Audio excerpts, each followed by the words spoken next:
സംസ്ഥാനത്തെ 62 ലക്ഷത്തോളം വരുന്ന സാമൂഹ്യ സുരക്ഷാ പെൻഷനുകൾ ക്ഷേമനിധി പെൻഷനുകൾ കൈപ്പറ്റുന്ന ഗുണഭോക്താക്കളുടെ കാത്തിരിപ്പ് അവസാനിച്ചു. ക്ഷേമ പെൻഷൻ തുകയിൽ വർധനവ് വരുത്തുമെന്ന് ധനമന്ത്രി കെ എൻ ബാലഗോപാൽ പ്രഖ്യാപിച്ചതിന് പിന്നാലെയാണ് വീണ്ടും സന്തോഷവാർത്ത എത്തിയിരിക്കുന്നത്. ഗുണഭോക്താക്കൾക്ക് ഇലക്ഷനോടനുബന്ധിച്ച് പെരുമാറ്റച്ചട്ടം നിലവിൽ വരുന്നതിന് മുന്നോടിയായി കുടിശ്ശിക തീർത്ത വിതരണവും അതോടൊപ്പം തന്നെ വർദ്ധിപ്പിച്ച പെൻഷൻ തുകയും ബാങ്ക് അക്കൗണ്ട് നമ്പറുകൾ നൽകിയിട്ടുള്ള മുറയ്ക്ക് അക്കൗണ്ടുകളിലേക്കും സഹകരണ സംഘം ജീവനക്കാർ വഴി കൈകളിൽ തുക സ്വീകരിക്കണമെന്ന് നിർദ്ദേശം നൽകിയിട്ടുള്ള ഗുണഭോക്താക്കൾക്ക് അത്തരത്തിലും വിതരണം ആരംഭിക്കുകയാണ്. പെൻഷൻ തുകയുടെ വിതരണ നടപടികൾ ഇന്നു മുതൽ ആരംഭിക്കുന്ന സാഹചര്യത്തിൽ പുതിയതായി പെൻഷന് അപേക്ഷ വെച്ചിട്ടുള്ള ഗുണഭോക്താക്കൾക്കടക്കം തദ്ദേശീയ തലത്തിൽ വാർഡ് അടിസ്ഥാനമാക്കി തയ്യാറാക്കപ്പെട്ടിട്ടുള്ള ഏറ്റവും പുതിയ വിതരണ ലിസ്റ്റിന്റെ അടിസ്ഥാനത്തിൽ അക്കൗണ്ടുകളിലേക്കും കൈകളിലേക്കും വിതരണം ആരംഭിക്കുന്നു എന്നുള്ള അറിയിപ്പാണ് ഈ മണിക്കൂറുകളിൽ ധനവകുപ്പിന്റെ ഭാഗത്തു നിന്നും ഔദ്യോഗികമായി സ്ഥിരീകരിച്ചിരിക്കുന്നത്. പെൻഷൻ തുകയിൽ വർധനവ് വരുത്തുമ്പോൾ വലിയൊരു സാമ്പത്തിക പ്രതിസന്ധി തന്നെ സംസ്ഥാനം നേരിടേണ്ടി വരും. അതുകൊണ്ട് തന്നെ ഏറ്റവും അർഹതപ്പെട്ട ഗുണഭോക്താക്കളിലേക്ക് മാത്രം പെൻഷൻ തുക എത്തിക്കുന്ന സാഹചര്യമൊരുക്കുന്നതിനായി ഭൗതിക സാഹചര്യ പരിശോധനകൾ വരും ദിവസങ്ങളിൽ കൂടുതൽ കർശനമാക്കുമെന്നുള്ള അറിയിപ്പുകൾ കൂടി പുറത്തു വന്നിരിക്കുകയാണ്. പുതിയതായി ആളുകൾ പെൻഷന് അപേക്ഷ വയ്ക്കുന്ന സാഹചര്യത്തിൽ മാനദണ്ഡങ്ങൾ പാലിക്കാത്തവർക്ക് പെൻഷൻ തുകയ്ക്ക് അർഹതയുണ്ടായിരിക്കുന്നതല്ല. ഇത്തരത്തിലുള്ള ആളുകളുടെ അപേക്ഷകൾ നിരസിക്കപ്പെടുന്നതാണ്.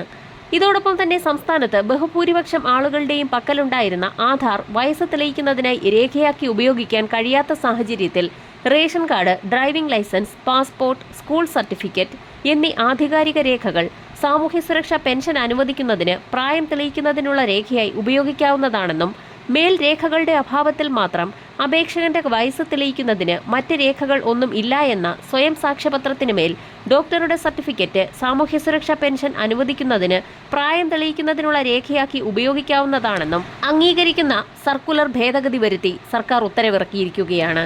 പുതിയതായി പെൻഷൻ അപേക്ഷിക്കുന്ന ഗുണഭോക്താക്കൾക്ക് ഈ രേഖകൾ ഹാജരാക്കാവുന്നതാണ്. നവംബർ മാസത്തിൽ ഇലക്ഷനോടനുബന്ധിച്ച് പെരുമാറ്റച്ചട്ടം നിലവിൽ വരുന്നതിന് മുന്നോടിയായി ഗുണഭോക്താക്കൾക്ക് തനത് മാസത്തിലെ പെൻഷൻ തുക ഇനി മുതൽ വർദ്ധിപ്പിച്ച തുകയാക്കി 2000 രൂപ വീതമുള്ള പെൻഷൻ തുകയും ഇതോടൊപ്പം തന്നെ നേരത്തെ ശേഷിച്ചിട്ടുള്ള ഒരു ഗഡു പെൻഷൻ കുടിശ്ശികയായ 1600 രൂപയുടെയും കൂടി വിതരണം ആരംഭിക്കുകയാണ്. ഔദ്യോഗികമായി ധനമന്ത്രി നവംബർ 20 മുതൽ പെൻഷൻ വിതരണം ആരംഭിക്കുമെന്നാണ് പ്രഖ്യാപിച്ചിട്ടുള്ളത്. പെൻഷൻ തുകയുടെ വിതരണത്തിനായി സഹകരണ ബാങ്കുകളുടെ അടക്കം കൺസോർഷ്യം രൂപീകരിച്ച് ഫണ്ട് സമാഹരിക്കൽ നടപടിയും ആരംഭിച്ചു. ഒരു പെൻഷൻ പദ്ധതിയിലും ഉൾപ്പെടാത്ത സ്ത്രീ ഗുണഭോക്താക്കൾക്ക് 1000 രൂപ കൂടി പ്രഖ്യാപിച്ചിരിക്കുകയാണ്. തദ്ദേശീയ തലത്തിൽ വാർഡ് അടിസ്ഥാനമാക്കിയുള്ള ഭൗതിക സാഹചര്യ പരിശോധനകൾ ആരംഭിക്കുമ്പോൾ ഉദ്യോഗസ്ഥർ വീട്ടിലെത്തി ചെക്ക് ചെയ്യുന്ന പ്രധാനപ്പെട്ട കാര്യങ്ങൾ ഇവയാണ്. പെൻഷൻ നിലവിൽ വാങ്ങിക്കൊണ്ടിരിക്കുന്ന ഗുണഭോക്താവിന് 2000 ചതുരശ്ര അടിയിൽ കൂടുതൽ വിസ്തീർണമുള്ളതും ആധുനിക രീതിയിൽ ഫ്ലോറിംഗ് നടത്തിയിട്ടുള്ളതും കോൺക്രീറ്റ് ചെയ്തതുമായ കെട്ടിടങ്ങളുള്ളവർ, താമസിക്കുന്ന വീട്ടിൽ എയർ കണ്ടീഷൻ ഉള്ളവർ, കുടുംബത്തിൽ 1000 cc കൂടുതൽ എഞ്ചിൻ കപ്പാസിറ്റിയുള്ള AC വാഹനങ്ങളുള്ളവർ, കുടുംബ വാർഷിക വരുമാനം 1 ലക്ഷം രൂപയിൽ കൂടുതലുള്ളവർ. എന്നാൽ കുടുംബ വാർഷിക വരുമാനം കണക്കാക്കുമ്പോൾ വിവാഹിതരായ മക്കളുടെ വരുമാനം കണക്കിലെടുക്കാത്ത ഒരു സാഹചര്യം കൂടി നിലവിലുണ്ട്. സ്വന്തം വരുമാനം 1 ലക്ഷം രൂപയിൽ കൂടുതലാണെങ്കിൽ ഇങ്ങനെയുള്ള ആളുകളെല്ലാം തന്നെ പെൻഷൻ പട്ടികയിൽ നിന്നും പുറത്താക്കപ്പെടും. അടുത്തതായി ബാങ്കിന്റെ ഭാഗത്തു നിന്നും വളരെ പ്രധാനപ്പെട്ട ഒരു അറിയിപ്പ് എത്തിയിരിക്കുകയാണ്. ഇനി മുതൽ ബാങ്ക് ഉപഭോക്താക്കൾക്ക് തങ്ങളുടെ അക്കൗണ്ടുകളുടെ അവകാശികളായി 4 പേരെ ചേർക്കാൻ സാധിക്കും. നിക്ഷേപകർക്ക് പണം തിരികെ നൽകുന്നതിലെ കാര്യക്ഷമത ഉറപ്പാക്കുന്നതിനാണ് ഈ നീക്കം. 2025 ഭേദഗതി ചെയ്ത ബാങ്ക് നിയമങ്ങൾ പ്രകാരം അവകാശികളുമായി ബന്ധപ്പെട്ട പുതിയ വ്യവസ്ഥകൾ 2025 നവംബർ മുതൽ പ്രാബല്യത്തിൽ വരുമെന്ന് ധനകാര്യ മന്ത്രാലയം അറിയിച്ചിരിക്കുകയാണ്. നിക്ഷേപകർക്ക് അവരുടെ ഇഷ്ടാനുസരണം അക്കൗണ്ട് തുടങ്ങുന്ന സമയത്തോ പിന്നീടോ അവകാശികളുടെ പേര് ചേർക്കാമെന്ന് ഇതിൽ വ്യക്തമാക്കിയിട്ടുണ്ട്. അതുവഴി നിക്ഷേപകർക്കും അവരുടെ അവകാശികൾക്കും അക്കൗണ്ടുകളിലെ പണം തിരികെ ലഭിക്കുന്നത് എളുപ്പമാകുന്നു. ലോക്കറുകളിൽ സൂക്ഷിച്ചിരിക്കുന്ന വസ്തുക്കൾക്ക് അവകാശികളായും 4 പേരെ ചേർക്കാനാകും. ആദ്യം ചേർത്ത അവകാശിയുടെ മരണശേഷം മാത്രമേ അടുത്ത അവകാശി പ്രാബല്യത്തിൽ വരികയുള്ളൂ. നിക്ഷേപകർക്ക് 4 പേരെ വരെ നാമനിർദ്ദേശം ചെയ്യാനും ഓരോരുത്തർക്കും അവകാശത്തിന്റെ എത്ര വിഹിതം നൽകണമെന്ന് വ്യക്തമാക്കാനും കഴിയും. വളരെ പ്രധാനപ്പെട്ട ഒരു അപ്ഡേറ്റ് സർക്കാരിന്റെ ഭാഗത്തു നിന്നും ഇപ്പോൾ പുറത്തു വന്നിരിക്കുകയാണ്. ഇന്നു മുതൽ നിലവിൽ നമ്മുടെ വോട്ടർ പട്ടികയുടെ പുതിയ സംവിധാനം, അതായത് സ്പെഷ്യൽ ഇന്റൻസീവ് റിവിഷൻ SIRന് തുടക്കം കുറിക്കുകയാണ്. കൃത്യമായി നമ്മുടെ വീടുകളിലേക്ക് ഇന്നു മുതൽ BLOമാർ എത്തി തുടങ്ങുന്നതായിരിക്കും. SIR നടപ്പിലാക്കുന്നതിന്റെ ഭാഗമായി നിലവിലത്തെ വോട്ടർ പട്ടിക അത് ഇപ്പോൾ അസാധുവായിരിക്കുകയാണ്. രാജ്യവ്യാപകമായി നടത്താൻ നിശ്ചയിച്ചിരിക്കുന്ന SIRന്റെ 2ാം ഘട്ടത്തിൽ കേരളമടക്കം 9 സംസ്ഥാനങ്ങളെയും 3 കേന്ദ്രഭരണ പ്രദേശങ്ങളെയുമാണ് ഇപ്പോൾ ഉൾപ്പെടുത്തിയിരിക്കുന്നത്. ഇക്കാര്യം മുഖ്യ തെരഞ്ഞെടുപ്പ് കമ്മീഷണർ ജ്ഞാനേഷ് കുമാർ കഴിഞ്ഞ ദിവസമാണ് വാർത്താസമ്മേളനത്തിൽ അറിയിച്ചിട്ടുള്ളത്. അതുകൊണ്ട് തന്നെ ഇതിന്റെ ഭാഗമായി ഇനിയുള്ള ദിവസങ്ങളിൽ ബൂത്ത് ലെവൽ ഓഫീസർമാരുടെയും രാഷ്ട്രീയ പാർട്ടികൾ നിയോഗിക്കുന്ന ബൂത്ത് ലെവൽ ഏജന്റുമാരുടെയും ഒരു സന്ദർശനം നമ്മുടെ വീടുകളിലേക്ക് ഉണ്ടാകുന്നതാണ്. ഇതിന്റെ ഭാഗമായി 2025 നവംബർ മാസം മുതൽ ഡിസംബർ 4 വരെ ഉദ്യോഗസ്ഥർ നമ്മുടെ വീടുകളിലേക്ക് എത്തും. ഡിസംബർ 9 കരട് പട്ടിക പ്രസിദ്ധീകരിക്കുന്നതായിരിക്കും. നാട്ടിൽ നിന്ന് താൽക്കാലികമായി മാറി നിൽക്കുന്ന പ്രവാസികൾ ഈ സമയം ഓൺലൈനായിട്ട് ഫോം പൂരിപ്പിച്ച് നൽകാൻ സാധിക്കുന്നതാണ്. ഡിസംബർ 9 വരെ കരട് പട്ടികയെക്കുറിച്ചുള്ള പരാതികൾ സ്വീകരിക്കുന്നതായിരിക്കും. ഡിസംബർ 9 മുതൽ ജനുവരി 31 വരെയുള്ള കാലയളവിൽ ആ സമയത്ത് ഹിയറിംഗും വെരിഫിക്കേഷനും നടക്കുന്നതായിരിക്കും. അന്തിമ വോട്ടർ പട്ടിക 2026 ഫെബ്രുവരി 7 പ്രസിദ്ധീകരിക്കും. ആധാർ അടക്കം 12 രേഖകൾ വോട്ടർ പട്ടികയിൽ പേര് ചേർക്കാൻ തെളിവായി സ്വീകരിക്കുന്നതാണ്. അവസാനമായി 2002-2004 കാലഘട്ടത്തിലായിരുന്നു SIR നടന്നിരുന്നത്. ആ സമയത്തെ വോട്ടർ പട്ടികയിലാണ് പുതുക്കൽ നടപടികൾ ഉണ്ടായിട്ടുള്ളത്. അതിൽ പേരില്ലാതായ 2002, 2003, 2004 കാലത്തെ വോട്ടർ പട്ടിക പ്രകാരം എന്യൂമറേഷൻ ഫോം പൂരിപ്പിച്ചു കൊടുത്താൽ മതിയാകും. പട്ടികയിലുള്ള മാതാപിതാക്കളുടെ പേര് ചൂണ്ടിക്കാട്ടി ബന്ധം തെളിയിക്കുന്ന തിരിച്ചറിയൽ രേഖ നൽകണം. പഴയ പട്ടികയിൽ പേരുണ്ടോ എന്നുള്ളത് കമ്മീഷന്റെ ഔദ്യോഗിക വെബ്സൈറ്റിൽ നിങ്ങൾക്ക് പരിശോധിക്കാൻ സാധിക്കുന്നതാണ്. ഇനി ഇതിനായിട്ട് തിരഞ്ഞെടുപ്പ് കമ്മീഷൻ നിർദ്ദേശിക്കുന്ന രേഖകൾ അത് എന്തൊക്കെയെന്ന് നമുക്ക് വ്യക്തമായി തന്നെ ഒന്ന് പരിശോധിക്കേണ്ടതുണ്ട്.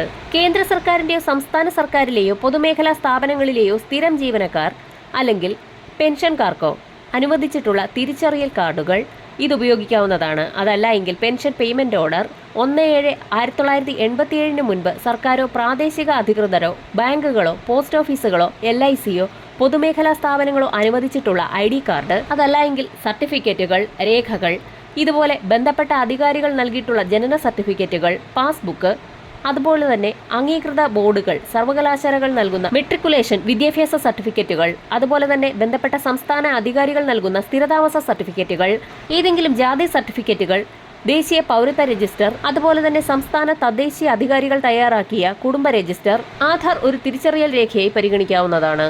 തദ്ദേശ തിരഞ്ഞെടുപ്പുകൾ നടക്കുന്ന പശ്ചാത്തലത്തിൽ കേരളത്തിലെ SIR നീട്ടിവെക്കണമെന്ന കേരളത്തിലെ രാഷ്ട്രീയ പാർട്ടികളുടെ ആവശ്യം കമ്മീഷൻ പരിഗണിച്ചിട്ടില്ല. നിലവിൽ വോട്ടർമാരിൽ 50 ലക്ഷത്തിലേറെ പേർ SIRന് ശേഷം പട്ടികയിൽ നിന്നും പുറത്താക്കപ്പെട്ടേക്കാമെന്നാണ് ആശങ്കപ്പെടുന്നത്. എന്നാൽ എതിർപ്പുകളും അതോടൊപ്പം തന്നെ ആശങ്കകളും പരിഗണിച്ചുകൊണ്ട് മുന്നോട്ട് പോവുകയാണ് ഇപ്പോൾ തിരഞ്ഞെടുപ്പ് കമ്മീഷൻ. ഒക്ടോബർ മാസം 13 കേരളത്തിലെ മുഖ്യ തിരഞ്ഞെടുപ്പ് ഓഫീസറുടെ പോർട്ടലിൽ 2002 തിരഞ്ഞെടുപ്പ് പട്ടിക പ്രസിദ്ധീകരിച്ചിട്ടുണ്ട്. ഇതിൽ 2025 ഓഗസ്റ്റിലെ വോട്ടർ പട്ടികയിലെ 53,25,000 ആളുകൾ ഇല്ല. SIR നടപടികൾക്ക് തുടക്കമായതോടുകൂടി നിലവിലെ വോട്ടർ പട്ടിക അസാധുവായിരിക്കുകയാണ്. ഇനി SIR പ്രകാരമുള്ള കരട് അന്തിമ വോട്ടർ പട്ടികകളാകും പുറത്തുവരിക. അതനുസരിച്ചായിരിക്കും ഇനി കേരളത്തിലുള്ള തിരഞ്ഞെടുപ്പുകളെല്ലാം തന്നെ മുന്നോട്ട് പോവുക. 2002 വോട്ടർ പട്ടികയിൽ പേരില്ലാത്തവർ ചെയ്യേണ്ട കാര്യങ്ങൾ ഇവയാണ്.